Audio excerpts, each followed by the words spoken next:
Hello friends, welcome back to my channel Shravani's hobbies. आज आपण फिरायला आलेलो आहोत पुण्यातील प्रसिद्ध पर्यटन स्थळी आणि ते म्हणजे आगाखान पॅलेस. हे पुण्यातील नगर रोडवर आहे. याच्या लोकेशनची लिंक मी डिस्क्रिप्शनमध्ये देईलच. याची एंट्री फी आहे फक्त 25 रुपये. पार्किंग फ्री आहे. 2 व्हीलर व 4 व्हीलर पार्किंगसाठी मोठी जागा अवेलेबल आहे.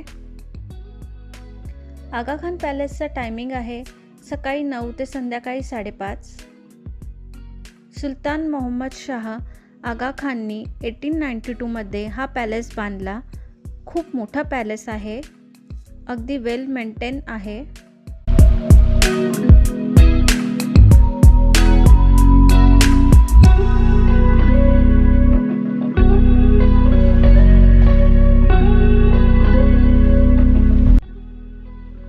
तिथे एंट्रीलाच एक QR कोड आहे.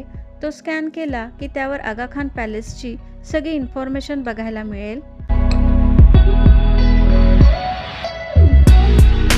भव्य मोठा हॉल, त्यामध्ये बापूजींची मूर्ती आहे.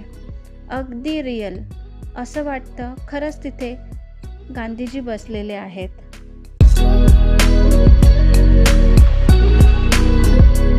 आतमध्ये ठिकठिकाणी तुम्हाला फ्लेक्स लावलेले दिसतील, त्यावर इन्फॉर्मेशन सुद्धा आहे.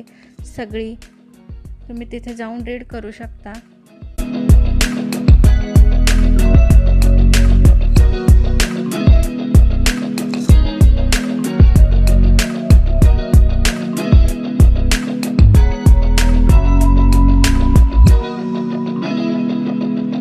हे महादेव देसाई हे गांधीजींचे पर्सनल सेक्रेटरी होते. या रूममध्ये सरोजिनी नायडू यांना कैद केलं होतं 9 ऑगस्ट 1942 ते 21 मार्च 1943. पण त्यांची तब्येत अचानक खराब झाल्यामुळे त्यांना इथून सोडून देण्यात आलं होतं. इथे तुम्हाला जुन्या काळातील रेडिओ बघायला मिळेल. त्याचबरोबर गांधीजी आणि कस्तुरबा गांधी हे इथे कैद असताना त्यांनी वापरलेल्या वस्तू इथे ठेवण्यात आलेल्या आहेत.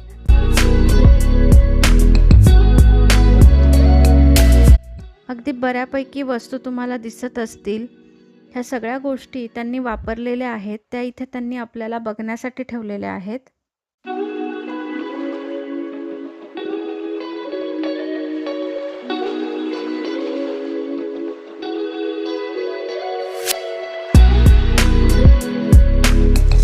हा पॅलेस 1892 मध्ये बनवला आहे. 12 लाख खर्च हा पॅलेस बनवायला लागला.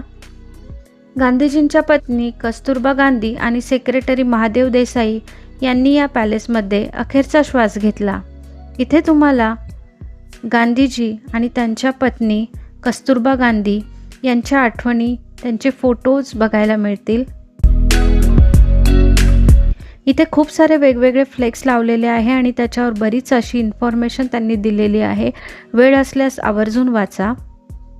आपल्याला ह्या गोष्टी माहीत असायला हव्याच, त्याचबरोबर आपल्या मुलांनाही इतिहास काय होता हे माहीत असायला हवं.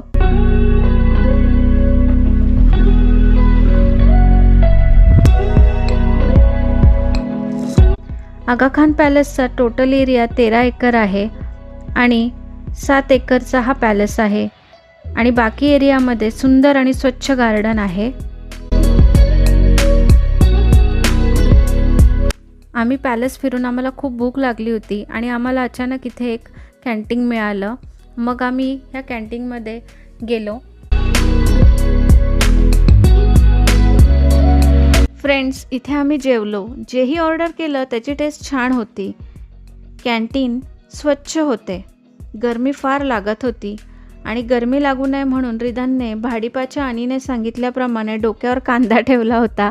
का तर थंड राहण्यासाठी.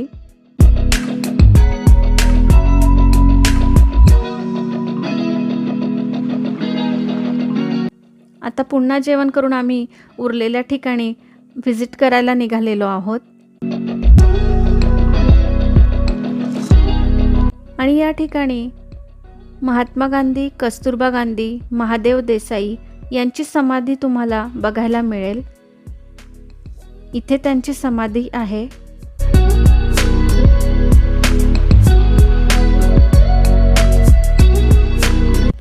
शांत आणि थंड वाटतं ह्या ठिकाणी. महात्मा गांधी यांनी आपल्या देशाला स्वातंत्र्य मिळवण्यासाठी खूप कष्ट घेतलेत. जसं हे आपल्याला माहिती आहे ना, तसं ते आपल्या मुलांनाही माहीत असायला हवं.